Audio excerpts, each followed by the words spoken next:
खव्याचे गुलाबजाम जर या पद्धतीने केलात तर तुमचे गुलाबजाम अजिबात कडक होणार नाहीत. अगदी सॉफ्ट, रसरशीत, जाळीदार, तोंडात विरघळणारे मऊसूद असे हे खव्याचे गुलाबजाम बनून तयार होतील.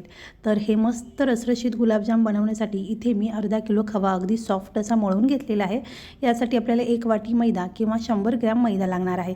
याच्यातील थोडासा मैदा शिल्लक राहणार आहे. तर थोडा मैदा घालून हा जो खव्याचा गोळा आहे तो मी छान असा मळून घेते. इथे मला पाऊण वाटी मैदा लागलेला आहे.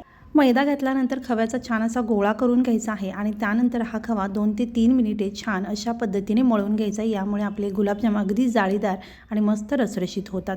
हा गोळा अशा पद्धतीने मळून झाल्यानंतर झाकून 1-5 मिनिटे बाजूला ठेवूयात. पाक करण्यासाठी इथे मी अर्धा किलो खव्यासाठी पाऊण किलो साखर घेतलेली आहे. साखर थोडी पसरवून घेतली. या भांड्यानं पाऊण भांडं साखर घेतली होती. याच भांड्याने 1 भांडं पाणी घालायचं आहे किंवा साखरेच्या वरती अर्धा ते पाऊण इंच पाणी आलं पाहिजे. इतकं पाणी आपल्याला यामध्ये घालायचं आहे. हा आपल्याला पाक बनवून घ्यायचा आहे. तर इथे एकसारखं मिक्स करत पाकाला उकळी आल्यानंतर गॅस कमी करायचा आहे आणि बारीक गॅसवरती 4 ते 5 मिनिट आपल्याला हा पाक उकळवून घ्यायचा आहे. यामध्ये केशराच्या काड्या, वेलची घालायची आहे आणि छान ढवळून पाक चेक करायचा आहे. बोटांना छान चिकटपणा जाणवला पाहिजे असा पाक बनवायचा. गॅस बंद करून हा बाजूला ठेवूयात.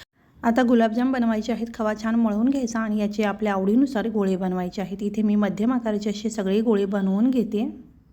सगळे गोळे बनवून झाल्यानंतर हे आपल्याला तळून घ्यायचे आहेत. इथे मी तेल गरम करायला ठेवलेले आहे. तेलाच्या ऐवजी तूप वापरू शकता आणि जेवढे तेलामध्ये बसतील तेवढे गोळे आपल्याला तेलामध्ये सोडायचे आहेत आणि मध्यम गॅसवरती हे गुलाबजाम तळून घ्यायचे आहेत. तुमच्या आवडीप्रमाणे हलक्याशा किंवा डार्क रंगावरती हे गुलाबजाम तळून घेऊ शकता. याच पद्धतीने सगळे गुलाबजाम मी तळून घेतलेले आहेत. सगळे गुलाबजाम तळून झाल्यानंतर पाक चेक करायचा आहे. पाक हलकासा गरम असला पाहिजे. त्यानंतर सगळे गुलाबजाम या पाकामध्ये घालून छान मिक्स करून घ्यायचे आहेत.